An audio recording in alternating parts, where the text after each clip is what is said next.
All right, good evening. Welcome to Beef O'Brady's here in Stark. It's time for another edition of the High School Football Gridiron Report for a Thursday this week. And we join you on a special night because there's a lot going on.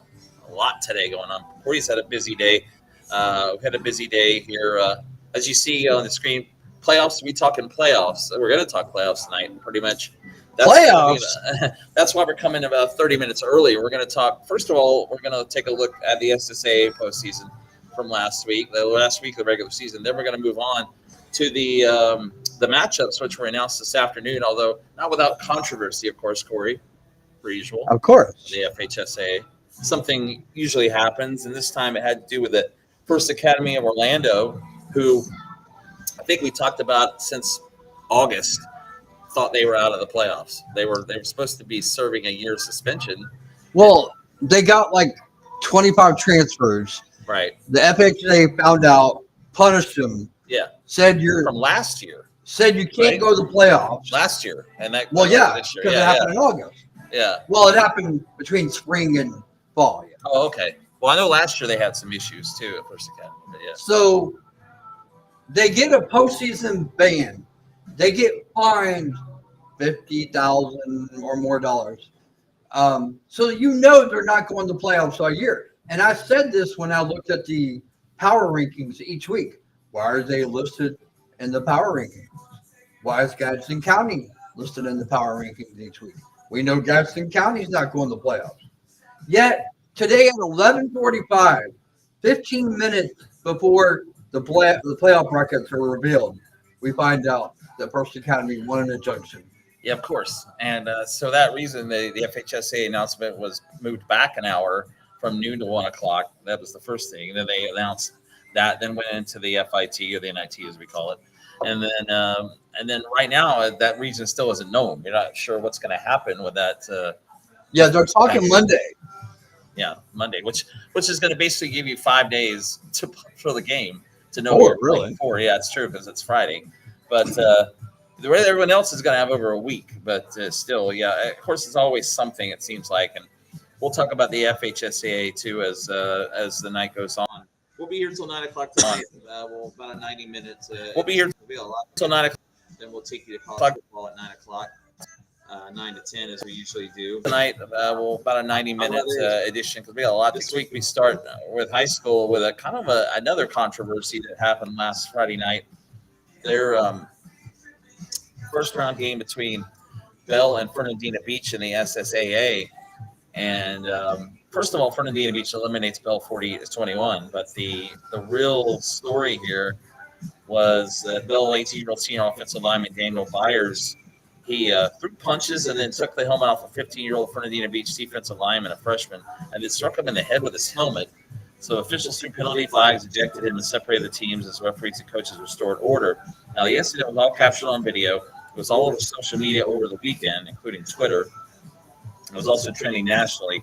And then on Tuesday, arrest warrant was issued by the Fernandina Beach Police Department for Daniel Byers. He was taken into custody and arrested in Nassau County and then bonded out Wednesday to Fernandina Beach. Fernandina Beach and Nassau County School District released a statement saying the incident has been reported to the FHSAA for further investigation. I'm sorry, the SSAA for investigation. The school said that Bell administrators are aware of the incident and appropriate disciplinary consequences will be administered. I have a feeling he probably won't. Well, he's a senior, so his career's over in football there at Bell. So you can't really suspend him, but I'm sure you could come up with something else. Well, the only other punishment he could have had, let's say he wrestled or played baseball or played basketball, he would be suspended for almost the entire season. Well, yeah, apparently it's a 6-game suspension for some of the other sports. It's 6 weeks. Oh, 6. Oh, you're right. It is 6 weeks. That's right. I forgot. I thought it was 6. Well, that was the FHSAA rule. I don't know if SSAA goes by that or what, but I thought it was 6 games. But you're right. I think it's 6 weeks. Yeah, it's pretty harsh, honestly. Coaches coaches will get more than 1 game too, won't they? At times. It depends on the flagrant how the referee writes it up. Right. For instance, I know that the Bishop Kenny running back Caleb Madison, he was ejected in the end of the first half when they played Menendez, but he was ejected for talking and he missed the next week. He missed one game and was back. So yeah, that's the one difference there. This is the second straight year incident occurred in the first round of the Atlantic League playoffs after Paxton and Lake Weir ended in a brawl, forcing the SSAA to suspend both teams and ban Paxton from advancing to the second round. But last year, Fernandina Beach benefited from the incident by not having to play a second round game and immediately advanced to the state championship. This time Fernandina already got the win. And this time Fernandina already got the they will ready to play Paxton tomorrow night and in Fernandina. But this is I mean, I saw the video. You saw the video. It's pretty bad, honestly. And this kid, the senior was much bigger than the freshman, as you would expect. So that was part of the reason why it looked like it, at least. I think that's part of the reason why this is well, I mean, it's you're getting charged with assault basically there, I think, and that was pretty much looked like it. He just took his helmet and whacked him all upside of it. And people are speculating, why did he do this? And he was a senior. It was the final minute of the game. He probably realized that was the end of his career. Right. They got their butts spanked, and he just kind of took it out on the kid. Yeah. The most logical. It was at the end of the game, right? Yeah. Yeah. Yeah, at that point, Bell was losing. Their season was about to end. So, yeah, that was something that's been talked about this week. Really, over the weekend, that became a big story. It wasn't really at first wasn't really caught on by a lot of the local bigger media, but by about Monday, it was kind of out there. Sunday, Monday, and then by Tuesday, he was charged. So, I'm not sure what the next thing is there. But well, again, obviously, it wasn't a big deal because, not a big deal, but it didn't catch on because nobody was at the game. Nobody what? No media were at the game other than the Fernandina Beach paper. Yeah, Fernandina Beach, right? I would think so too. And yeah, but now it definitely has been made a big story, and they've been talking about that at Bell and the Gainesville area as well since then. So Fernandina Beach, though, they get the win there. They'll get Paxton coming up. Bell's season comes to an end, but not without some controversy there, as Bell, I think, ended up 6-5 this year, or 5-5 with that loss. They lost their first 4, won their next 5, and then they lost the opening round. So yeah. Now, we talked about this last week a little bit, and it was made official on Monday by a 2-3 vote. The FHSAA Board of Directors voted to reduce the classifications to 6. They were talking about 5. They decided to go with 6, plus the rural league, and keep mandatory district play and implement districts in the rural league. So they actually changed a lot of this, because last week we were talking about district tournaments. We weren't talking about districts in the rural, I don't think. And actually that's not 100% accurate. They decided to table that. They didn't officially vote on that, but it could be coming. Yeah. They decided to table the districts, you said? Yeah, in the rural league, Right, because it was not officially voted. Well, last week, again, as we said, they were talking about eliminating mandatory district games and playing a district tournament weeks 10 and 11 to decide district titles. My thought here is the coaches and athletic directors or somebody must have talked the FHSAA into, or the board of directors into changing this. We know our friend Josh Wilson was railing against it last week. And I listened to the meeting, and I heard a lot of coaches speak on it. Yeah. And, they spit out facts like 85% of coaches were in favor of keeping district play. A district tournament is interesting, but I don't think you can do it in football. I don't think it's a good idea in football, because they do it in every other sport anyway. But for football, it's a little different. Not sure. I mean, you want to play weeks 10 and 11. I don't know. It's almost like you're already in the playoffs, but still, I don't know. It's the thought was, as Craig Damon put it, you don't want to be watching the news and seeing that so-and-so lost or so-and-so won. And you win the district by not winning it on the field. You win it by watching the news. That's true. Think about that.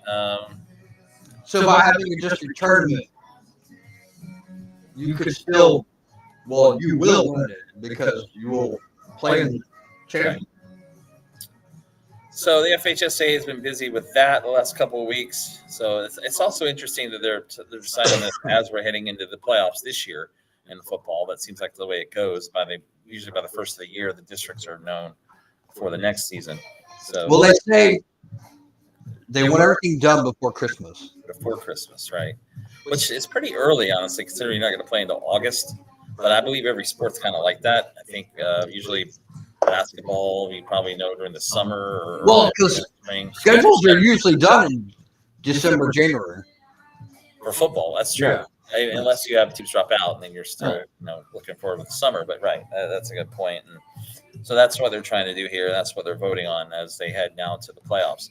Tickets punched this week. We had 2 games on Tuesday night. We mentioned this last week. DeLand was up 14-0. Boy, they finished this one off 42-0 over Spruce Creek. Visiting Bulldogs stamped their ticket to the playoffs. An exclamation point with a dominating win to win the 7A District 2 title. DeLand beat Lake Gibson last week, I think 54-7. So they finished the regular season 10-0. They're going to be the number 1 seed in the region, which we'll talk about. Marcellus Carey accounted for 4 touchdowns against the Hawks, who are 8-2. Spruce Creek also in the playoffs as a 3 seed. But did you pick Spruce Creek in the continuation of this, or did we pick this game last week? Or did you we did. You have Spruce Creek? No, we both picked DeLand. I figure, and DeLand's just been rolling. I mean, they have been. This is a team that's got, they're going to contend in 7A. I might be able to win that this year. But Josh Wilson picked and potentially play for a state title. I think they can. They probably can this year. The our power poll we do, the Prep Zone power poll, there's only now, I think, 2 undefeated teams remaining, Rains and DeLand. And with St. Augustine losing to Mandarin this past week. One has played a tough schedule. One's a fraud. One's a what? One's a fraud. I think Rains is a fraud? Yes. Well, Rain's schedule hasn't been the best. You're right. And I understand they were supposed to play Miami Central. That would have been But the rest of the schedule is a joke. DeLand has played Mainland. They played Spruce Creek. They played New Smyrna. New Smyrna was a playoff team. Yeah, DeLand has had a pretty challenging schedule, and I would tend to agree with you on that as well. But you also got Buchholz up there, who's only got 1 loss. You got Mandarin now with a loss. They beat St. Augustine. So yeah, those are the teams to look at too. But DeLand gets the win. They win the district title. Congratulations to the Beachside Barracudas. They are the 5A District 3 champions as they pull away, beat Fleming Island 31-10. It was 10-10 at the half. Quarterback Eddie Jordan taking over in the second half. Eddie. He threw 2 and ran for another in the second half as Beachside 7-3. They lost on Friday to Nice, but a game that didn't really mean anything.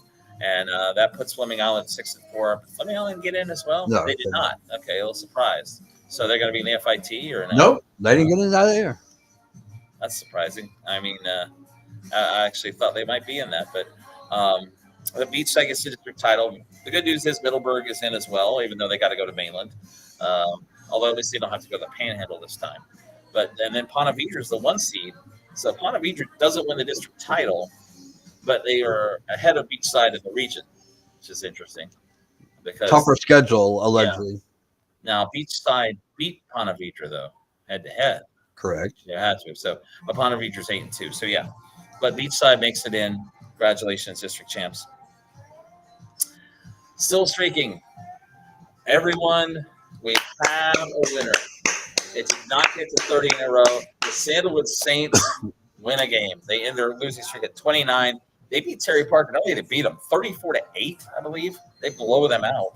So congratulations, Saints. It's been a rough 4 years or so, 3 or 4 years, and they get a win. They finished 1-9, but hey, they finished with 1. As now the distinction belongs to Bronson, whose season was ended last week. Corey saw that. Instead of locking 24 straight losses for them. Meanwhile, Keystone Heights, this is straight up. Keystone Heights has usually had a lot of years like this, but they have now lost 16 in a row. They go 0-10 this year as they are blown out last week by Crescent City. Actually, I didn't see the final on that one. I had Crescent City 36-9, I think it was. They pulled away, I think. West Side, they have lost 15 in a row. They finished 0-9. They didn't play last week. Kipbold City, who was blown out by Williston last week, finishes now with a 14-game losing streak. PK Young, they got beat pretty badly last week as well. They are on 13. Port Orange Atlantic, who did not play their game last week, against Clewiston has lost 12 in a row. Their season ends there. Inglewood, 10 in a row this season. They go 0-10. Reval, they lose their last 6 this year. They go 1-9. North Marion has actually had a 6-game losing streak as they were beaten last week by Middleburg to end the season 2-8. Swanee with 5 in a row. They're going to miss the playoffs. That's also kind of rare for them. 2-8 this year. Dixie County, a 5-game losing streak. They're heading over to the SSAA, and Westport also with 5 games. And boy, oh boy, did Westport take a beating by Bellevue. How about that? Bellevue, who we were talking about earlier in the year, ended a long losing streak by beating Dixie County, and they get their second win of the season over Westport last week, 55-13. Yeah, we're getting ready to talk about that, but yeah. Well, that's an interesting score. So Bronson now has the longest losing streak in the area, and this year 0-10. I went 11. Or an 11 because they played a playoff game against Interlochen. Which, by the way, that game Bronson was up at halftime. That's the game you were at last week. It was Thursday night. 30-22. They returned the second half kickoff back for a touchdown, so it made it 36-22. Mm-hmm. That was it. That was it. And then after that, Interlochen scored the next how many ever points? 74. So that's 52. 52. That's crazy. 52 points in the second half. Yep. I guess they just got a running clock at the end, maybe, but so that was an SSAA game last week, 74-36. But again, Interlochen season also is over as they won't play Clewiston this week. But in Ocala last week, we'll look at some of the games. It was Bellevue over Westport, 55-13. Bellevue ends the year at 2-8. Westport, I believe, was 1-9. Middleburg, 43-14 over North Marion. North Marion ends up 2-8. Middleburg, we'll talk about them in a moment. They are in the postseason at 8-2. Florida Def, 36-22 over Ocala Christian. Vanguard won a close game, 19-6 against Forest. Forest did not make the playoffs, though, did they? No. Yeah, 6-4. I think they had to win that game. They finished 6-4, but they had to beat Vanguard. I'll give Pettigrew credit. He said that was going to be a close game, and it was. That game was actually at Booster. It was not at Forest. I thought it was at Forest for some reason. But you're right. Forest played them tough. Vanguard gets the win, 19-6. Umatilla over Lake Weir, 26-12. That's in the SSAA playoffs. And Newberry takes care of Trinity Catholic, 40-16. Good news, both teams make the playoffs. Trinity Catholic had already won the district title in 1A. Newberry makes the 2A playoffs, even though they got to go to Cocoa. But that might not be quite the situation that it was last year when Newberry went to Cocoa. Cocoa is not quite that team, but they have played a tough schedule. Newberry has as well. They go in at 5-5. I think they're both about 5-5. I think Trinity's 4-5 because I think one game they did not. That was postponed. Yeah. In Gainesville, a lot of Thursday games last week in the Gainesville area. First of all, Trenton went down to Brooksville, won that game 39-21 at Brooksville Central. Trenton's in the playoffs in the rural classification. Childs over Swanee, 55-28, ending the season for the Swanee Bulldogs. Crescent City, they end their year 39-6 over Keystone Heights. They opted out of the FIT, did Crescent City. They ended up with 3 wins this year. 4-6, so not bad there. Speaking of Palaca, who's also 4-6, they defeat Zarephath Academy 36-14. They are in the FIT as they will host Wolfson next week. Mentioned Interlochen 74-36 over Bronson, and Oak Hall defeats Trinity Prep 28-7. And Oak Hall will host Christ Church tomorrow night in the SSAA 3A consolation round. So that's tomorrow night. Friday night, some crazy games. Beholtz went all the way down to West Palm. This was a really good game. Went back and forth. Beholtz gets the lead late. They beat Cardinal Newman 34-30. So the Bobcats finished the regular season 9-1, and which is also good news because Mandarin could have passed them, I think, if they lost this game for the number 1 seed. So Beholtz ends up the number 1 seed in Region 1 of 6A. Cardinal Newman 7-3. They may win 1A. They're going to be a team to watch in their classification. But this is an example of where this kind of game ended up hurting Cardinal Newman, which doesn't make any sense at all. Did Beholtz won 1 loss. Yeah. And it actually ended up hurting Cardinal Newman as far as did it the rankings. Yeah. So they drop in their region. Yeah. I don't think they're the number 1 seed in the region. You're right. That game shouldn't hurt them because Beholtz is like ranked in the top 5 or 10 in the state. So yeah, and they're 9-1. Yeah, they're 9-1. The only loss came to Vera Beach, who's the number 1 team according to the numbers. But meanwhile, at Citizens Field on Friday night, Eastside 63, Gainesville nothing. It was 56-0 at the half. So Eastside finishes the regular season 8-2. They will be hosting South Sumter in the opening round of the playoffs. Gainesville, they finish up at 2-8, just a rough end for them. And let's see what the future is there. It's been a tough couple of years for Gainesville football. And by the way, they have won. Eastside has now won 4 in a row against Gainesville. They have not allowed a point in those 4 games. Before that, GHS had beat Eastside 8 in a row. GHS did not allow Eastside to score in those 8 years either. So this rivalry's really turned recently on the other side. But it's kind of the way things are going. Buchholz is the team in Gainesville. Eastside's been right there, and Gainesville's gone down to the bottom, it seems like. But another shutout for Santa Fe as they are going to the playoffs. They win at Weeki Wachee 17-0. Raiders finished 7-3. Kind of a tough first-round game. And down in Clearwater against Calvary Christian. That's a good win for Santa Fe because Weeki Wachee ended up going to the Fit. They're 7-3 also. Right. They're at a pretty good record as well. And it's a 17-0 tough defensive game there. Williston all over Kimball City 64-0. The Red Devils 9-1 in the regular season. Brantford hammers Hamilton County 49-6. Brantford's in the playoffs, although congratulations, you get to go to Hawthorne in the opening round. That's just like they did last year. So another tough matchup there. Chiefland blanking Union County 42-0. Chiefland, watch them. They have a chance, I think, in the rural class this year. 9-1 as well. Only loss came to Baker County. Union County's in the FIT, although I heard at first they were gonna opt out of that, but I guess they're gonna play in it now. Well, it was supposed to be a 16-team bracket. Only 11 actually opted in. Oh wow, boy! So the some are gonna have buys. Oh yeah. That's interesting that they're opting out, but I guess some of these teams are just done. And that happened last year too, in the inaugural Right. rural fit. A lot of teams, it was supposed to be 32 teams, Right. and a lot of teams backed up.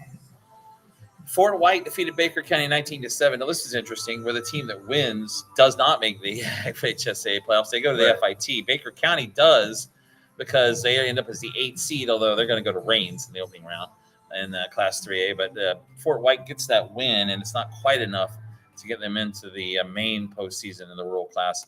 Chipley comes to Lafayette, wins 21-20, although these two teams, they could meet in the way down the line as well in the rural class. And another example of Lafayette losing this game by 1 point and then dropping. They did, right. Yeah. They didn't drop that far, did they? They dropped to number 10, I think. Oh, wow. At 8-2? Huh. Interesting. Yeah, I think they're in that 7-10 game, I think. And Impact Christian defeated PK Young 64-6. Impact Christian is in the postseason. And obviously PK Young is not. And the SSAA last week, St. Francis Catholic, no problem with Oasis Christian, 54-0. That's in the consolation bracket. They will play on the road tomorrow night. And we will talk about that game coming up a little bit as well. Merritt Island Christian, 38-0 over Cornerstone. I got Cornerstone in here twice, so I need to know. First Coast Christian defeated Cornerstone. Probably Countryside. Probably. Countryside. Well, it was a forfeit, though, 1-0. So I guess they couldn't make it. Yeah. You are watching the high school football gridiron report for North Florida. North Florida here, North Florida high school. Sorry, lost train of thought there. North Florida Sports Talk. Marty Pallman. Oh, sorry, you're off now. Got to keep up with this. I'm trying to look at too many things. There's Corey. Corey wasn't on there for a second, so I apologize. Not sure why that happened, but he is here. And we now move on to the First Coast. We're going to talk about Beef O'Brady's. We're located, again, right across the street from Bradford High School here in Stark on US 301.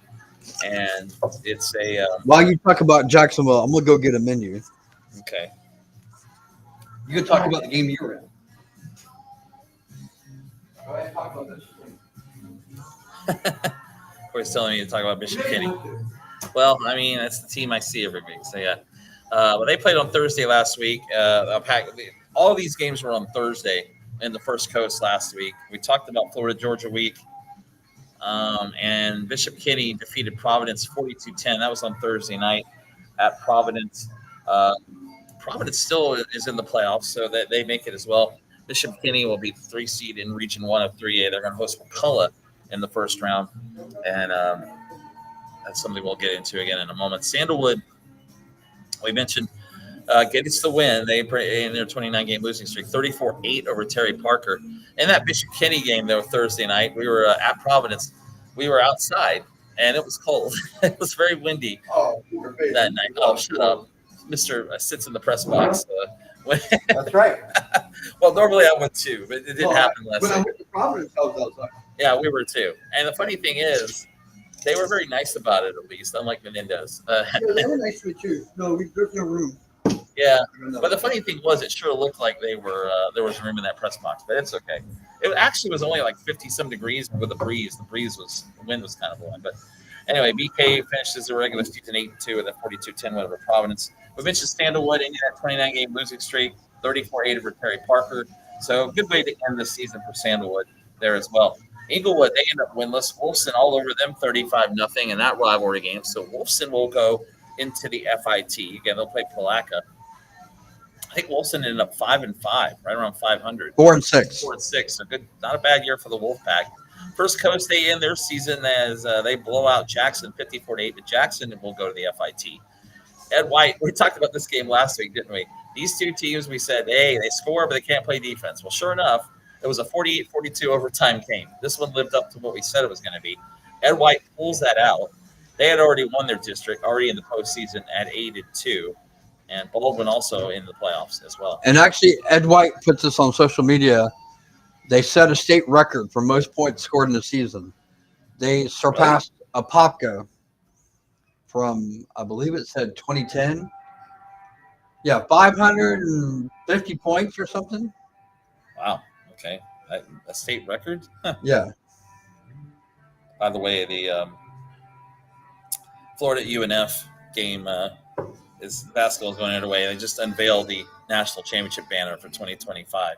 So that was what was going on tonight. Florida, who lost their opener to Arizona, but they are hosting North Florida tonight as well. But Ed White, yeah, I didn't know that was a state record for points, but they've scored a lot. And the two games they've lost, they've given up a lot of points. Well, they've been averaging 50 points a game. And Baldwin's the same way. I mean, Baldwin lost 73-49 to Bowles in a game. Yeah. I mean, that's neither here nor there. But Reigns defeated Atlantic Coast 57-0. The Vikings in the season 9-0. Bartram Trail, they finish off with a win, 51-8 at Revolt. Rare season for them with a losing record. They end up 3-7. Trinity Christian, this is the game we talked about. They go to Fletcher and win 21-7. The Christian Conquerors have won, I believe, 5 in a row. They end the season 6-4. They're starting to play well going into the 1A playoffs. Fletcher needed a win. They didn't get it, so they do miss out on the regular postseason of the playoffs. They'll be in the FIT, though, at 6-4. So C4's team does get in that part of the postseason. Episcopal, they make the main playoffs as they beat Richview 36-13. This was the game of the week, we said, in Northeast Florida. Mandarin only had one loss to IMG Academy, and they go down to St. Augustine, and they knock off the previously undefeated Yellow Jackets 27-21. So both teams in the regular season 9-1. Mandarin in 6A, St. Augustine in 4A. This was a heck of a game. A lot of big plays in this game. And it drew some fireworks because one of the Mandarin coaches who used to play for the Jaguars, James Coleman, called out Reigns on social media. Called out who? Called out Reigns. Reigns. Okay. This is why I said one that didn't play nobody. Shots were fired.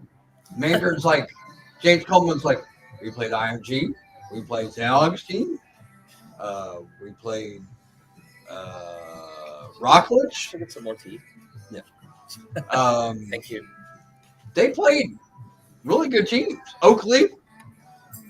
Yeah.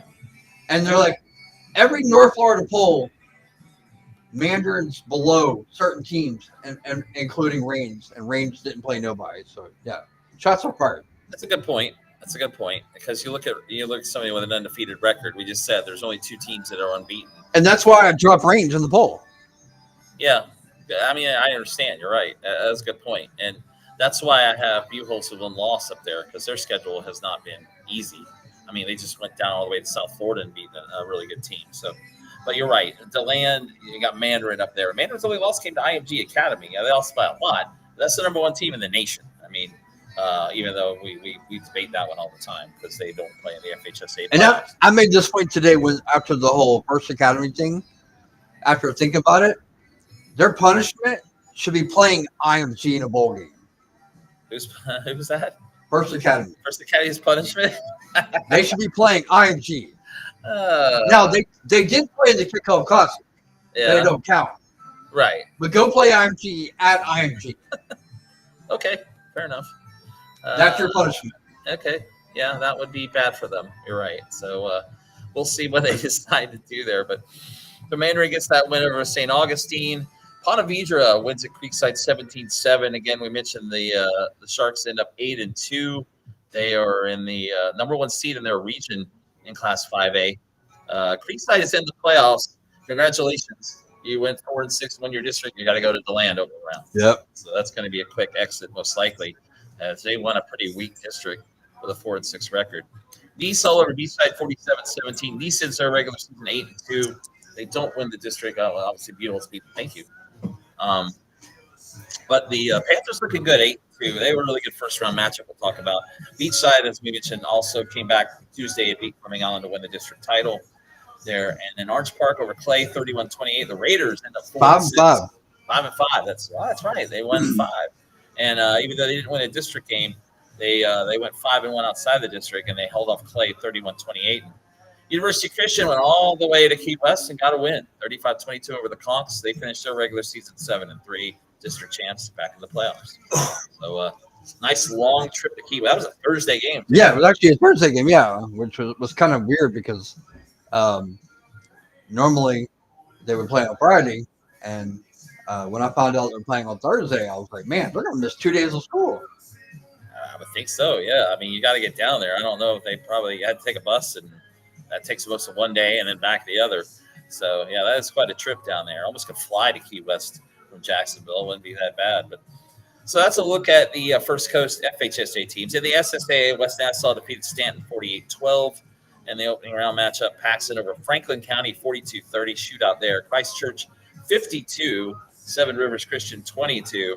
And it was Geneva School knocking off Harvest Community 30-12. By the way, Harvest Community was the only Jacksonville area team that made the volleyball finals, which are going on this week, and they lost in the semifinals. So surprising there as well. So congrats to Brantford on bringing home state title. Yeah, third straight appearance of the state championship game, first state title. They knocked off a really good Shipley team who beat the defending champ Liberty County in the semis. So Brantford wins the rural title. They've been close in softball. They've been close in volleyball. They do get the win. Ironically enough, their longtime coach, Mindy Sykes, stepped down as the head coach. Her daughter, Lachelle, was in her first year as head coach at the age of like 23. She played volleyball at UNF for a while and at Brantford. And in her first year, his mom is now the assistant coach. She gets a state title. So interesting there as well. All right, games on Friday night. I ended up at this game Friday night at the last minute. Tony Smith, the Bulls' voice, was sick. So I went to Lake City expecting a good ball game. It was not. Bulls 31-0 over Columbia. I don't know if Columbia had 100 yards of total offense in this game. Bulls just dominated from start to finish. Defensively, they shut Columbia down. I have some concerns about Columbia going into the playoffs. I don't know if their quarterback play is going to be good enough. They get Rickards in the first round. I know they'll win that game probably, but after that, it's going to get tough for them. Bulls, on the other hand, they're rolling in 2A. Right now, the number 2 ranked team overall. Only ahead of them is Cardinal Mooney. And Bulls, I think, is a team that can win 2A, and I think they're going to win 2A. They're that good. They're 9-1. 2A? They're in 2A, yeah. So they're the same as Bradford. Coco. That's correct. Oh, okay. That's right. And that, so we could see potentially a Bulls Bradford. They're in the region 2. That's right. So it could be a regional final. It's true. Okay. No. That'd be state semifinal. State semifinal. They're in different regions. Yeah. Yeah. So, yeah, Bradford's the 1 seed in the region 2, I believe. Yeah. But anyway, Bulls wins 31-0 over Columbia. That was Friday night in Lake City. My understanding was Bulls wanted to play this game on Thursday. Columbia said no. And instead, Columbia went out and got their butt kicked Friday night by Bulls. But anyway, that was interesting. Got to go to that game on Friday night in Lake City. Oak Leaf, they finished 8-2. They beat Coy Creek 31-8. Hilliard, their season comes to an end, losing to Atkinson County, Georgia, 55-15. Fleming Island, they go on the road. This is why I thought Fleming Island might make the playoffs, but they do win at Flagler Palmcoast 26-25. I know they were down 25-7 in that game. Yeah, I saw that score. I was a little surprised they came back, but they did. But they still aren't able to make the playoffs after the loss to Beachside. Palm Coast didn't make it either this year. Kind of a down year for them. Yulee, they're in the postseason. We mentioned them 8-2, and they finished behind range in their district. They beat Menendez 36-12. Matanzas ends the regular season 7-3, beating Palm Bay 41-14. They are in the FIT. They did make the FHSAA regular playoffs. And NFEI, they're in the postseason. They beat Young Kids in Motion. Legal Motion. Flag on the play. Legal Motion of the Young Kids, 52-6. NFEI wins. So I think that's the first time their football team has been in the playoffs. I think that's correct. Yeah, I don't remember every time they make in the playoffs. Really good basketball school. They've been to the state championship many times in basketball. Not really football. So. Not really football. Beat all other SSAA scores from Friday. Beat all night. other S scores from Friday night. Foundation Academy defeated St. Joseph. Surprise there, maybe 28-14. St. Joseph season comes to an end. Rocky Bayou all over Schneider 45-12. Not to where Christian shuts out Eastview 36-0. Orangewood Christian over Duval Charter 34-27. Lake Highland Prep defeats Old Plank 35-14. And Lighthouse Private defeats Cedar Creek Christian 48-22. So That'd be 0-6 for Duval County and right. St. John's County. And St. John's, yeah, that's true. And that's not a great night for them. But I don't think any of these are surprising, with the exception of St. Joe, maybe Rocky Bayou. Because Rocky Bayou did go to Jacksonville. Yeah, I think St. Joe's. I think St. Joe's was either undefeated or had one loss. Oh, they were undefeated. I think they had to go on the road for that game down to. Yeah, they did. Foundation Academy's Winter Garden. Yeah, Yeah. that's where they went. So, all right. So before we get into the playoff matchups, we're going to go through all of the games, and we will be back next week on Wednesday. So next week we're going to have more previews, especially because the playoffs will start Thursday and then mostly on Friday. So we'll have all kinds of games to talk about next week. Tonight we're just going to kind of go through the matchups really quickly and kind of tell you who's playing who. But again, a reminder, we are at Beef O'Brady's here at Stark, as we have been for, since August. And Corey and I, in fact, we'll go ahead and say that Corey and I discussed this, and we will be here through the end of high school football season, probably right until a week before Christmas, which is the state championships are happening. I think the itinerary I put out was, the week before Christmas, I think. Yeah. So that will be the last show. We're going to have a award show. Okay. Our coach of the year, our player of the year. Have a Heisman, too. And yes, football. So we'll have a Cal coach of the year, player of the year, Right. Gainesville coach and player of the year, Yeah. and a Jacksonville coach and player of the year. May have to get some people to vote on that, maybe, but it's up to us. But maybe we'll just do it. I don't know. But recap we'll recap the season, and then that'll be it right before Christmas. And then as far as our college football show goes, and that's on 9 to 10, we're going to go that through the playoff. We're going to actually decide to do that into January. In fact, we're going to be here championship game night. We're going to do a kind of what they do with the coaches, but now that Peyton and Eli do it, like a Monday night football kind We're going to be the Manning. We're going to watch the game and we're going to comment on it, which is, I've never. What are you doing? You're such a buffoon. Yeah. No, if George is in that game, I'll be rooting against them. So hopefully we'll see that. But anyway, that's what's coming up on our college show as well. Our high school show will be going again. We haven't decided on Thanksgiving, but we probably will. I think we talked about doing Monday.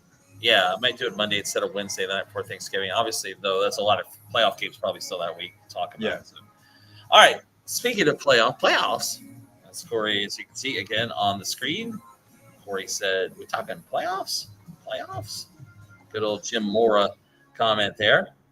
Mm-hmm. But we're going to take a look at the matchups in the FHSAA and in the FIT. See, I have a hard time. The FIT is technically their FHSAA schools, so we could call it basically the FHSAA light. I don't know. It's still FHSAA playoffs.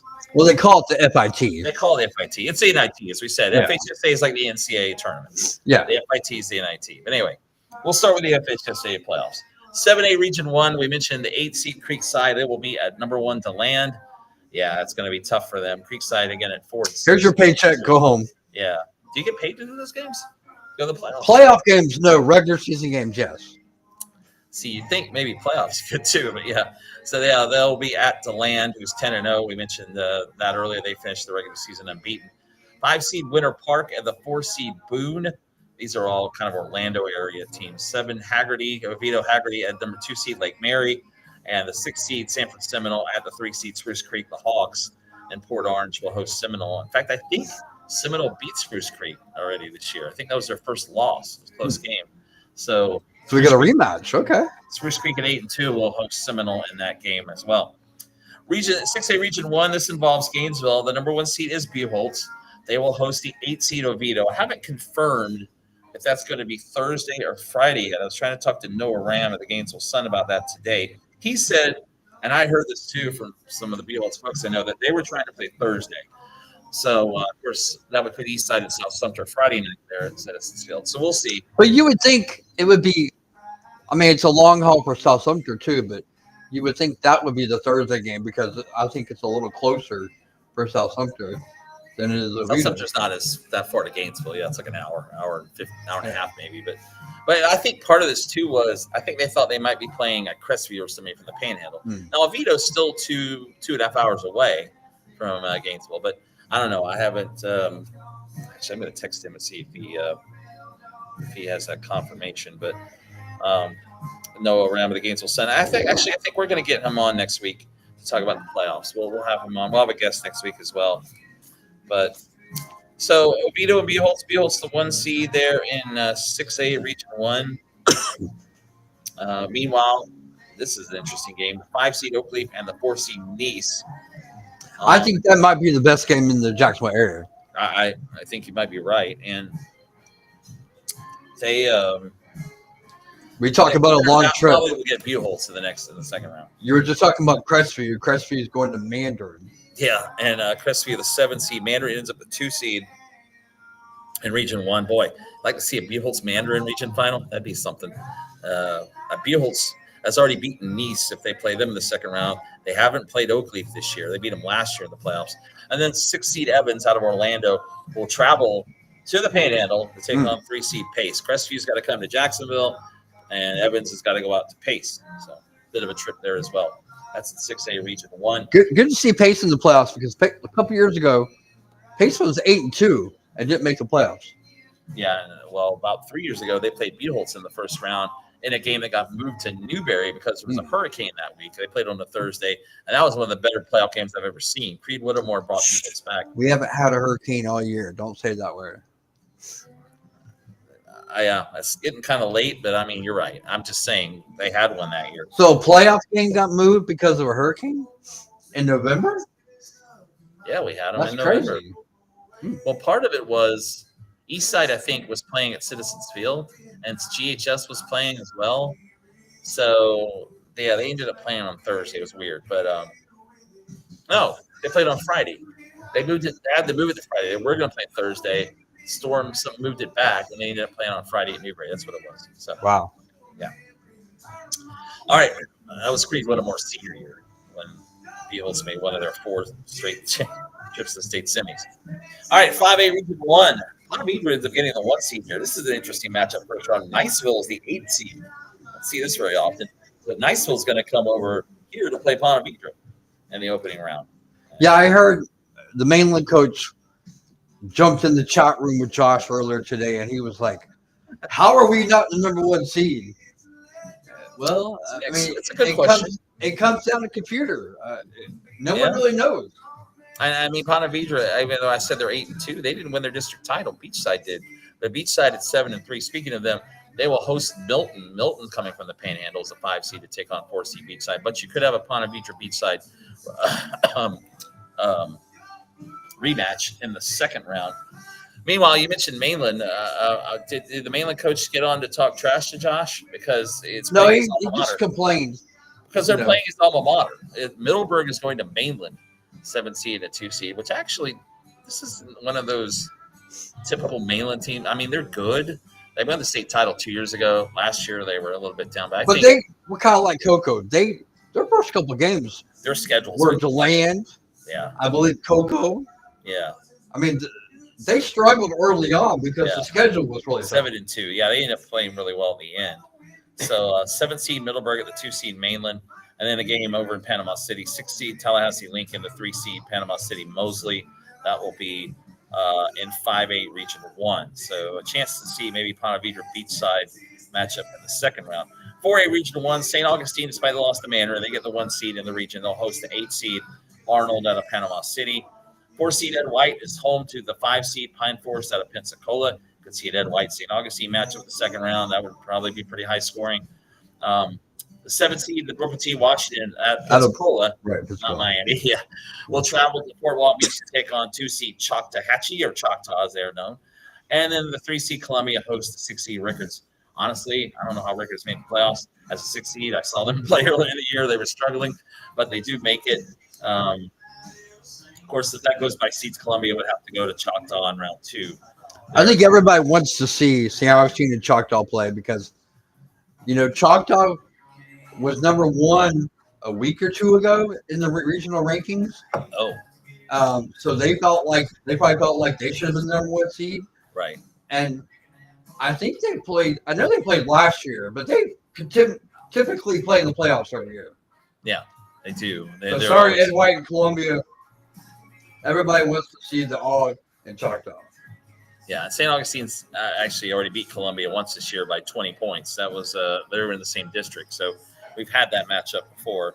That was one of Columbia's 2 losses. The other was the Bulls. They were missed the regular season 8-2. 4A Region 2. This involves a lot of Central Florida teams. Ocala, we'll talk about in a minute. The 8 seed Deltona at the 1 seed Orlando Jones. Jones is always there. Now we don't have this a lot because I noticed usually the lower seeds are hosting. But in this game, the 4 seed Auburndale is going to the 5 seed Vanguard. If I'm reading this right, now I couldn't read that from the bracket. No, it's right because Vanguard won the district, so they get those. But that's what I mean. Why didn't they just put Vanguard? Auburndale's a runner-up. Spit out Auburndale, right? So you're right. So Vanguard will host Auburndale despite being a 5 seed in the opening round, which would send them to Jones in the second round if they win. That's always been a problem. Vanguard has not been able to get past Jones in the past. 2 seed Zephyr Hills hosting the 7 seed Rockledge. Rockledge does make the playoffs again. And the 6 seed New Smyrna Beach, they had a good year, 8-2, travels over to Lake Wales in that 4A Region 2. And I guess we're just covering our area. We're not going to look at the South Florida brackets. No, I only did North Florida. I mean, that's okay. We don't really talk about it. We're North Florida. That's what it says. Yeah. It's the North Florida High School Football Report. But right. So we move along to 3A Region 1. Rains is the 1 seed unbeaten. They will host the 8 seed Baker County. Congratulations, Wildcats. You made the playoffs, but now you get to go play a potential state champion. Here's your sign. Yeah, exactly. They will probably have a quick exit. Meanwhile, the 4 seed Yulee, this will be a good game hosting the 5 seed West Florida. Of course, the winner gets to go to Rains in round 2. So that'll be tough either way. But a good year for Yulee as they end up 8-2 with a loss to Rains and Flagler Palm Coast. That's who they lost to. But the 2 seed Panama City Bay hosting the 7 seed Tallahassee Godby. And then 3 seed Bishop Kenny, we went to Wakulla 4 years ago. This time Wakulla comes to Bishop Kenny. 6 seed Wakulla, 3 seed Bishop Kenny. I'm happy that I don't have to go to Crawfordville. Of course, if the seeds work out well, we're going to Panama City week 2. So either way, we're going to the Panhandle probably, unless Godby can beat Bay. So Bishop Kenny 8-2 will host Wakulla, who I believe won their district title as well. They had Baker County in that district and Swanee, I believe. So yeah, Wakulla was able to hold. Wakulla, Godby, Swanee, and Godby was there. Baker County. Baker County. Yeah, and they beat Baker County. It was close. But anyway, Wakulla does get the 6 seed. They'll go to Bishop Kenny. So that's going to be an interesting region. I mean, last year Bishop Kenny beat Baker County and then won at Godby before losing to Rains. But this is where I said to you numerous times, all those running clocks. You're probably going to play a game. Wakulla's going to take you 4 quarters. Wakulla's going to be tough. I agree. It's going to be a tough game. And, then if you win that, you likely go to Bay. Bay's going to take you 4 quarters. Well, you're on the road. It's a long trip. Yeah, I agree. Whereas, they beat Godby last year. Godby can beat Bay. We'll see. And Rains might take you 2 quarters. They might. They'll take 1 quarter to beat Yulee, which they already did once this year. Yeah, I know. Honestly, it wouldn't bother me again if we had to go to not have to go to Rains. But yeah, we'll see. All right, getting past the first round is going to be tough enough for Bishop Kenny, I think, as you said. 3A Region 2. This is involves games with a lot of other teams down in Central Florida. Number 1 seed is Bishop Moore in Orlando. They'll host the 8 seed Brooksville Hernando. Bishop Moore most likely will, if they win that, and they're favored, will get the winner of 5 South Sumter and 4 Eastside. We already had this game. It was an overtime game during the regular season. Eastside won that at Citizens Field, so they get to host again against South Sumter next week. Again, I'm trying to see if I can get that confirmed. I was kind of sad to see this because I really wanted to see, we don't rematches are fun, but sometimes you want to play different teams. So I would have much rather seen Eastside play like Tavares or Titusville. Right. Yeah, that's well, as you said, Titusville, Merritt Island. Okay, go ahead. Well, Tavares plays at O'Galley. 7 O'Galley. Tavares, 2 O'Galley, and then 6 Titusville, 3 Merritt Island. So we could have that's And a lot. by the way, I watched O'Galley play Merritt Island Monday night. O'Galley went to Merritt Island and won like 49-14. That was this week? It was Monday. Oh, they had a makeup game? Yeah. The district title on the line. O'Galley won that. Oh, yeah. They killed it. Yeah. Now they do it at the 2 seed behind Bishop Moore there. We'll see. Eastside ended up 8-2. Again, they beat South Sumter to win that district title. So tough match that first round. Then you probably have to go to Bishop Moore in the second round there as well. That's in 3A Region 2. 2A Region 1, number 1 seed, the Bulls Bulldogs. They will host Walton out of Defeatiac Springs as Bulls rolls to a 9-1 regular season record. Only lost to St. Augustine. Late loss there. We could have a rematch in round 2 as the 5 seed Baldwin heads to the 4 seed Florida High in Tallahassee. If Baldwin can win that, Bulls can win. We have a 73-49 game during the season. And it would be a rematch at Bulls this time. Not likely to happen. I don't think they can beat Florida High. No. Florida High is the 4 seed. Pensacola Catholic, the 2 seed, hosting the 7 seed Bozeman out of Panama City, and the 3 seed South Walton hosting 6 seed Freeport. So interesting region there. You got Jacksonville area teams, and you got Panhandle area teams. Yep. Tallahassee, Pensacola, all over the place there. 2A Region 2, right across the street, the number 1 seed Bradford. They are the number 1 seed in this region. Will host Avon Park, here's your check. Avon Park. Nice long trip for you to come all the way up here to Stark and then go right back home with your tail between your legs. But yeah, congratulations on making the playoffs. The Villages is the 4 seed. They'll host 5 seed Birthday Prep. Which is crazy because all year, Bradford and the Villages have been winning 1-2, 1-2 all year. Villages And now they end up 4. Yeah, I'm not sure where that comes from either in this last week, but How do you go from 1-2 to 4? they only have 1 loss. The Villages went 9-1. So Yeah, they won Friday. They beat yeah, they went 9-1. No, they lost a game. They lost a couple weeks back. no, but Friday they won. Yeah, they did. You're right. Mount Dora, I want to say. Yeah, they beat not like 49-0 or something. Yeah. Their only loss, oh man, it escapes me now. But I know they only have 1 loss. But Berkeley Prep's usually a pretty tough matchup as well, so that'll be a good first round game. Let's see the Villages can get Bradford in the second round. Santa Fe, how about the Raiders? Came in 2 wins in 4 years. This year they go 7-3 under Ernest Gramner's first year. It'll be a tough matchup though. They go to Clearwater to play the 2 seed Calvary Christian, but I think Santa Fe should be congratulated for making the playoffs.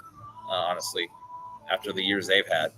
Well, when we talk about Coach of the Year candidates, you got to think Ernest Graham. Absolutely. And then the 16 Newberry. Newberry does get in. In fact, they moved past Santa Fe, which they should be because they beat them, but they were behind them until last week. And then their win over Trinity Catholic got Newberry to 5-5, and they end up as the 6 seed. And they're going to go to the 3 seed Cocoa. Newberry's season ended last year in the region final at Cocoa. So we'll see if that's a little different. This isn't the Cocoa team it was a year ago, but again, a tough schedule for them this year, and they're always ready to go in the playoffs. That's gonna be Especially at home. You know, they hardly ever lose at home, especially in the playoffs. right. And of course, Bradford's found out before they have had a hard time getting past Cocoa. Lost to the state championship game 2 years ago. So, but they would only play if it was a Bradford regional. went down there last year, or this year, for the kickoff classic. The Cocoa. Yeah, well, So that's 2A Region 2. On to 1A Region 1. And by the way, we're taking a look at the FHSAA playoff matchups. We'll take a look at the FIT coming up as well. And 1A Region 1, the Trinity Catholic Celtics end up getting the 8th seed as well. Again, they won a district with themselves and PK Young, so that probably is part of it. They'll travel to Jacksonville to take on the 1 seed, which is University Christian in 1A Region 1. 2 Jacksonville schools, 5 Impact Christian, and the 4 seed Episcopal. Episcopal will host that game. 2 more Jacksonville schools. Trinity Christian gets the number 2 seed, which would set up a region final against University Christian if they win out. And Providence does make the playoffs as the 7th seed in Region 1, as they ended up 4-6 on the season. And again, Trinity 6-4. And then the 6th seed, as we said, NFEI, North Florida Educational Institute of Jacksonville, will travel to Tallahassee to take on the 3 seed McClay. So I think a first time for NFEI. I don't know if Impact Christian has been in the playoffs before either. No, it's the first time ever. Yes, I think both them and NFEI are both in for the first time. So. And this is where, we all wish today we could have talked to someone from the FHSAA like they do for March Madness, where you talk to one of the guys that makes the big decision. That's true. We should be able to do because how does Trinity Catholic have a worse schedule than Providence and North Florida Education? We talked about Trinity Catholic's schedule. Forest, Melbourne Central Catholic, although they didn't play that game. Was it Chiefland? Union County hurt them. But they played a tough schedule. Nothing compared to Providence and North Florida Education. You're talking about Impact? No, Trinity Catholic. Oh, Trinity Catholic. Oh, true. That's a good point. Their schedule has been pretty tough. The only thing I can think of is their record. Well, it's about the same as Providence. To me, they should have been 5. Well, I think you're right on that. I mean, again, I think part of the problem is their district is 2 teams and it's PK Young. Right. But you're probably right. That still shouldn't be an 8 seed because they at least won. I mean, they won 4 games. But, yeah, I don't know either how that works out that way. It's going to be tough for them to win that opening round game, too, at UC in the first round. But I want to reach into it says postponed. Now, we're waiting. That's the first academy. So what are we waiting on? Is there an area team in there we're waiting on? That first academy? No, because Crescent City won't make it. Okay. So I don't know why Boswell Lopez, not really an area team. Daytona, yeah, kind of. We don't talk about it a whole lot, but yeah. Boswell Lopez won the district, so they will go to the playoffs. Right. And they will likely play Sacrificial Lambs to Carrollwood Day. So they will make an announcement Monday on that region. That's what we heard today. Right. First Academy of Orlando is what we're waiting on there. Not First Academy Leesburg. That's a whole other program. All right. Rural classification. This is the last one in the FHSAA playoffs. This got some controversy, I heard. Madison County is the 9 seed. They will go to Chipley as the 8 seed in the opening round. A lot of controversy there. Madison County ended up 5-5, but their schedule was tough. But they end up the 9 seed. They'll go on the road round 1. A lot of people were on Josh Wilson's show earlier today were Madison County fans upset because, well, we're ranked number 3 in the Max Sports rankings. Well, that's great, but that's not what they go by. They go by the FHSAA power rankings. And they were rated number 10 in the FHSAA power rankings. Right. Well, I didn't see the ones came out today, but they were 10 going into the final one. And they end up as the 9. So that's going to be a tough game. Shipley's good. Shipley is good. In fact, they just went to Mayo and beat Lafayette last week. 8-2 or 9-1 kind of team. Yeah, and again, Chipley ends up as the 8th seed. They're 9-1 too. So yeah, interestingly enough, they have a pretty low seed there. And by the way, the winner gets the privilege of going to number 1 Bluntstown. Yeah, Bluntstown is the number 1 overall seed. Hawthorne ended up number 2. We'll talk about them in a moment. But yeah, Bluntstown, we'll get the winner there. Speaking of that, congratulations to Coach Brian Fry. First year at Trenton, gets the Tigers in the playoffs. Yeah, round of applause. He'll be on our Coach of the Year, nominees as well. It's a tough matchup. You go to Taylor County, but congratulations to Tigers, who I think had 1 win a year ago. The 13th seed, they had the 4 seed Taylor County, who's 9-1. But again, nice job making the playoffs. Yeah. And I know Mike Rideout had a video of them, Trenton, watching the announcement, and it's like the old NCAA tournament where the team's watching and they go, "Hey, there's our name, yay!" With Trenton. But who was it? Georgia Tech last year. and the baseball regionals. You know, everybody thought they were going to host because they won the ACC, and then they didn't get a host site, and they had to go to wasn't Coastal Carolina, but they went somewhere. And when they showed them on TV, it was like no clapping, no nothing. Yeah, I think that was the yeah, it's this past year. They ended up going to Ole Miss. Yeah. And they thought they were going to be a national seed. But the funny thing was, Ole Miss didn't even win that region. Remember, it was who was the school that beat them? They beat Ole Miss, a smaller school. But anyway, that's baseball season. I know. I'm thinking about that. It just made me think about it because You're right. You're right. Yeah. Georgia Tech had that. Like, are you serious? Yeah. All right, Hawthorne, the 2 seed, eventually they will host the 15 seed Brantford. That was the first round matchup last year.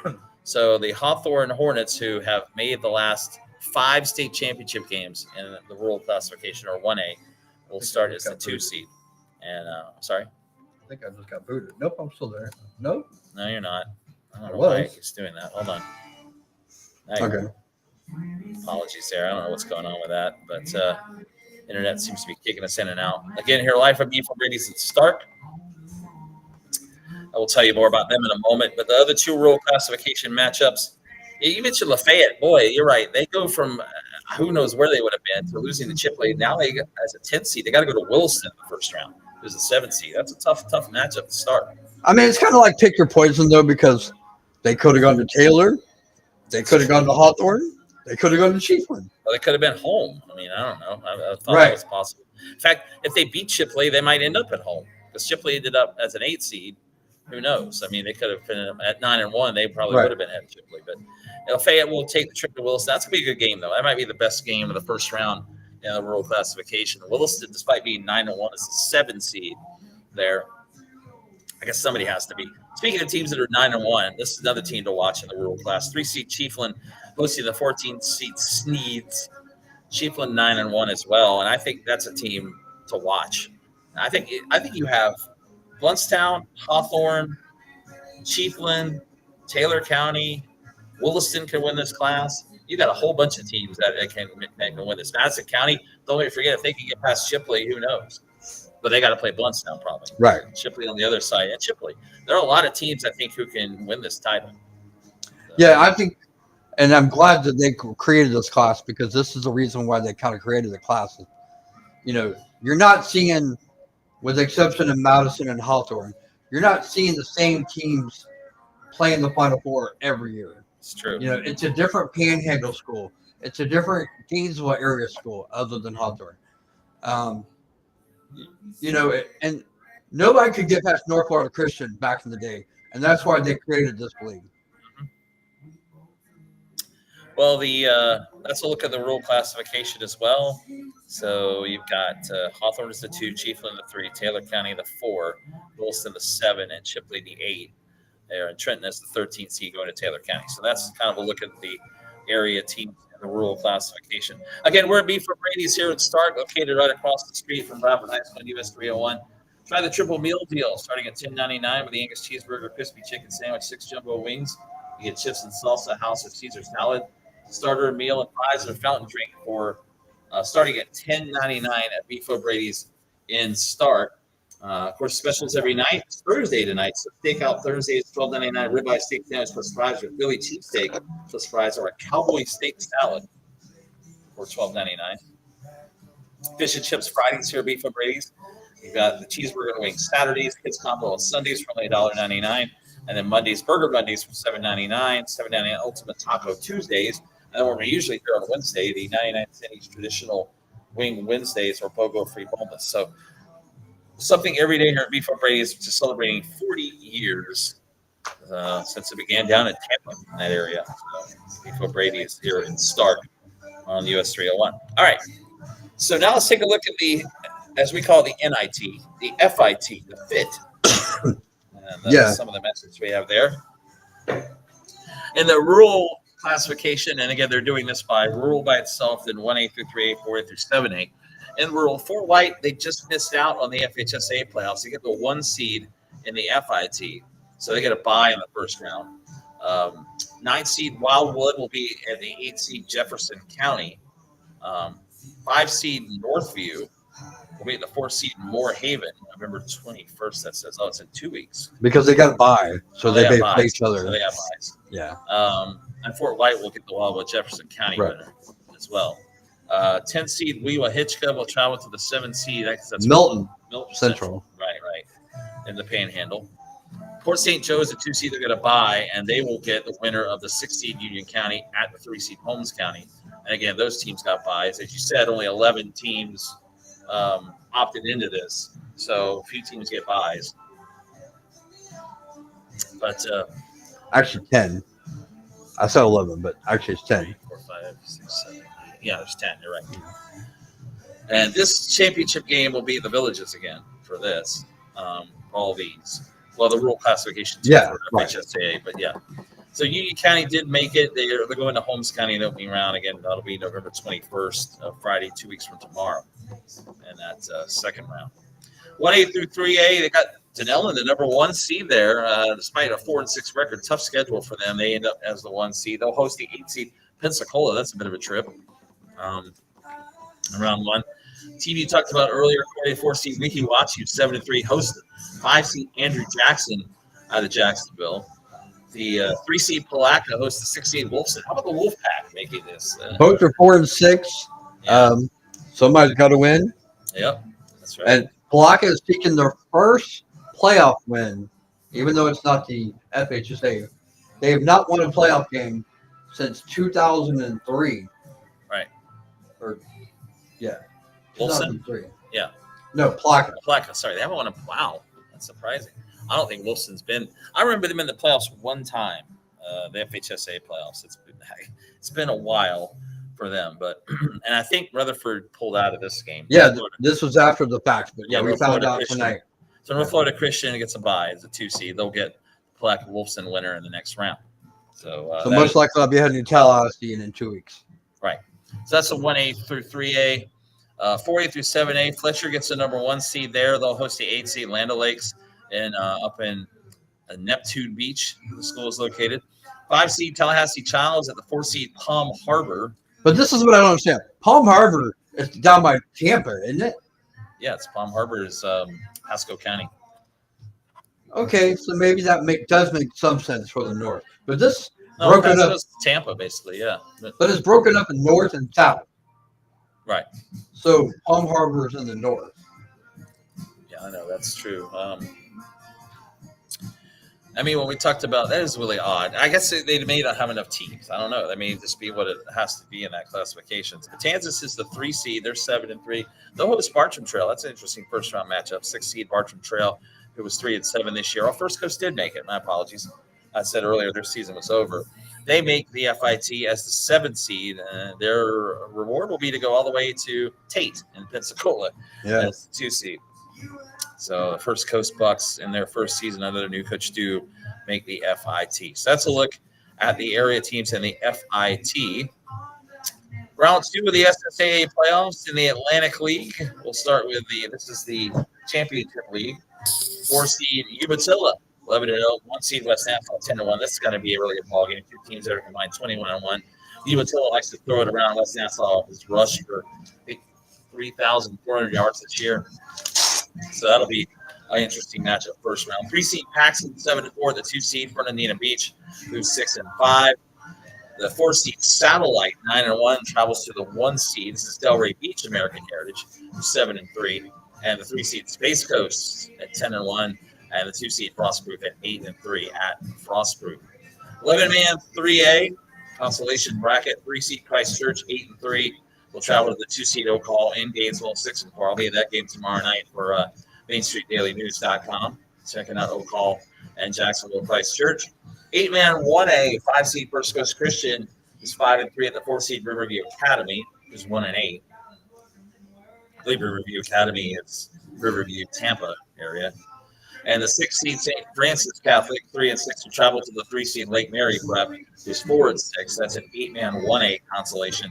And then 8-man, I don't know which 8-man bracket it's Championship. 6 seed Florida Deaf, who's 7-1, will travel to the 3 seed Merritt Island Christian, who's 10-1. Yeah, that's going to be a tough game for the Dragons to go up against Yes. MIC. They're the Dragons. That's right. So that's a look at the SSAA playoffs this week. So that's a look at all the matchups. Again, the SSAA playoffs tomorrow night, and then next week the FHSAA playoffs. Some games on Thursday. Most will begin a week from tomorrow on Friday, November 14th. Anyway, this is the North Florida High School Football Report here on North Florida Sports Talk Network. Marty Pallman, along with Corey Davis here tonight. Special 90-minute edition, again, for the second week in a row. 90-minute edition. It might be next week, too. Who knows? We got a lot to talk about right now in high school football. As, again, today, the FHSAA announcing the field for the playoffs for this 2025 season. The regular season's over. This is a bye week for everybody on the FHSAA side. Right. So our picks this week, a little bit less than normal. We'll only have SSAA games to pick. And maybe this is a chance for Corey to make up some ground because he needs to make up some ground. Yeah, it's not pretty. I'm just getting deeper and deeper into debt over here behind me. Dead. Yeah, I feel like I'm in debt. Marty, you went 15-5 last week, awesome which games. makes you 115-30. Okay. I went 12-8, which makes me 101-44.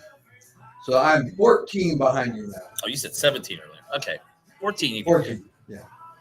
Yeah, you've had a lot of the matchups go against you, but hey, that can change. That can change in the playoffs. So we've still got about another month of games to pick. Plenty. Well, we'll probably pick most playoff games. Oh, we'll pick every round. Yeah, pretty much. Oh, yeah. I was thinking the first round, we'll probably pick pretty much all the games in our area. Well, let's start this week with SSAA. We'll start with the game of the week, I think, in the SSAA. Umatilla 11-0 at 10-1 West Nassau. Who's first tonight?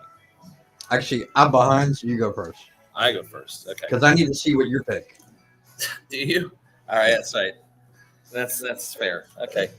Like I said earlier, I was just looking at this game earlier before the show. West Nassau, they've always been a kind of program that likes to run. They've got 3,400 yards rushing this year. Umatilla has a good balance.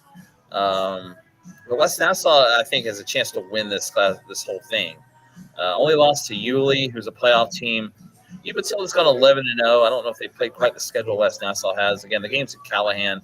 I've got the family there in Callahan. I'm going to take the Warriors. I like West Nassau to win this game. Not so fast, my friend. As much as I would like to pick Umatilla. I'm going to take Umatilla. Umatilla is very well balanced. They like to throw and run the ball. They got a ton of athletes. I saw them firsthand last year when they played Interlochen in like a 55-35 game. But West Nassau likes to run the ball. They're playing at home. And a run team will kill the clock. So, with that said, I'm going with West Nassau. Remember the old Steve Spurrier coaches show from the 90s? It used to be on TV, and they used to have Umatilla Steve calling or something. Mm-hmm. Hey, Coach, how you doing, Coach? That's the way the guy sounded. That's all I can think of when I see Umatilla now. But, hey, 11-0, they've had a really good year. That's going to be a good ball game. And Callahan, again, these games are all tomorrow night. In no way do I see that game being a blowout. No, I don't think so either. I think unless one team has like 5 turnovers. Paxton at Fernandina Beach, 7-4 Paxton against 6-5 Fernandina Beach. The Pirates coming off a win against Bell. Paxton defeated Franklin County. That was a shootout. Both those were 48-21 for Fernandina, 42-30 for Paxton. Good year for Paxton, really. I mean, again, in the SSAA now, they have had a lot of success in the FHSAA as far as I don't think they ever had a playoff win in the FHSAA playoffs, but no, they've not. They've never. Yeah, no. They've never had. But Paxton's never made the FHSAA playoffs. Really? That's surprising. Paxton, Stanton, neither have. I'm sorry, other than COVID, because COVID, everybody made the playoffs. Because Paxton had those years with Ron Sellers in the '60s, and I'm surprised they didn't make the playoffs. But Fernandina Beach too. It was a proud program one time, and they were pretty good the last few years. I don't know. The Pirates started the year, I think 5-0. They went through a losing streak, but again, this is one of those instances where they're at home. I like Fernandina Beach. Not so fast, my friend. Oh, there you go. All right. My mom was the graduate of Paxton. Golden Eagles. There you go. She would be very upset with me if I didn't pick Paxton, but that's not the reason why I'm picking Paxton. That's fair. Because Paxton should have played West Nassau last year. That was the game that we had the whole fight, and then Paxton did not get their advance to play West Nassau. Yeah. West Nassau got upset in Fernandina. That was the game that everybody wanted to see last year with Paxton, West Nassau, because they met in the first week of the season, and it came down to a goal line stance. So with that said, Paxton. Okay, there you go. It's a difference there. Paxton, he has Paxton, Corey has Paxton, I have Fernandina Beach. All right. Satellite 9-1 at Delray Beach American Heritage 7-3. Another good matchup here. I think Satellite's only loss was to West Nassau. In fact, they did. They lost to them.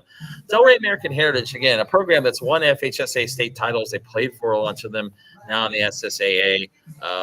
And again, it looks like a team who has a chance. I was trying to look at the seeds here again, but They're one. they are the 1 seed. So Yeah. It's in order. it's in Delray, right? So it's got to be 1 seed for a reason. So I'll take American Heritage. That American Heritage is not the Patriots. That's Stallions. Stallions. That's right. It's Delray. That's Plantation American Heritage is the Patriots. Although technically they're like the same school, they're both owned by the same people. That's right. Yeah. Because when you go on the website, it gives you a link to Delray or Plantation. They have an owner. That's right. Yeah, I've got Delray. American. I don't think Satellite. Kudos to them for having a great year. The last couple years they've been really good as an independent team. But they have not played the schedule that American Heritage has. Give me American Heritage. Space Coast 10-1 and Frostproof 8-3. Another program through the years in Frostproof that's won state titles. They played for state titles. I always loved their name, Frostproof. Space Coast again, a really good year for them. 10-1. Last year they were in the consolation, I believe. They won. Yeah, they were 1-9 last year. I think were they? Or 1-9 2 years ago. Yeah, they won 1-9 2 years ago. Last They year ended up they winning. They won the consolation last year. beat Bell on that. Yeah, that's Yeah. right. Frostproof again. They've had a lot of tradition. So it's either the Space Coast or the Frostproof. I'm going to take Frostproof. I'm just going to go with them at home. It's going to be a bit nipply, a bit cold Friday night. So It is? Okay. I'm going with the Frost. You're going with the Frost or the proof of Frost? Okay, gotcha. So It's going to be frosty Friday night. Frosty. That's right. That's kind of what I think about as a Frosty when I hear that.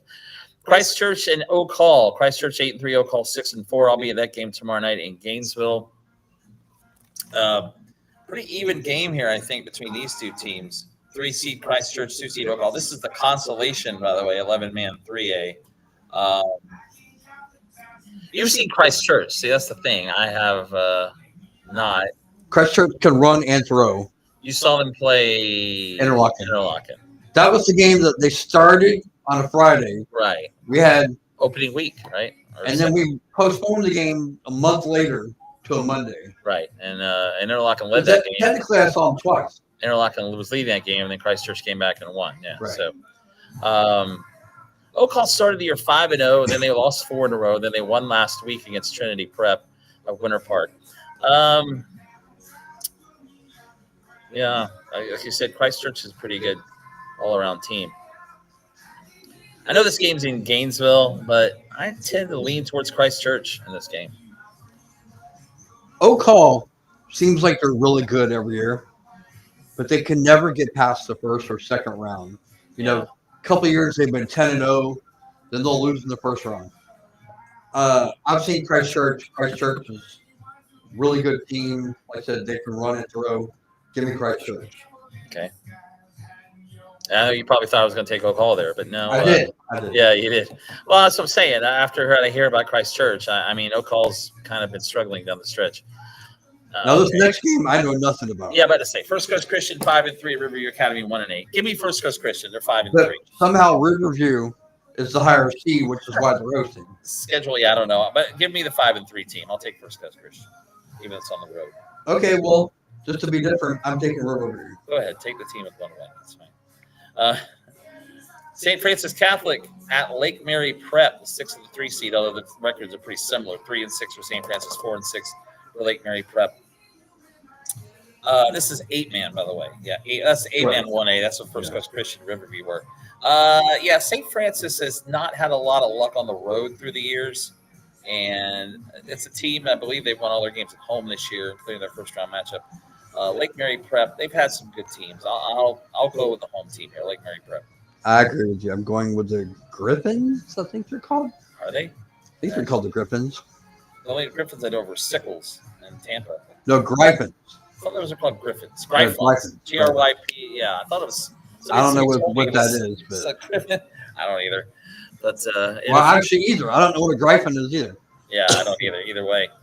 And finally, Florida Def 7-1 and Merritt Island Christian 10-1. I want to pick. This is for a state title. I mean, well, eventually. Oh, Eventually, it's an 8-man. Right. This is 8-man championship bracket. yeah. And I want to pick the Dragons, but Merritt Island Christian I know is a good program. They're 10-1. They're at home.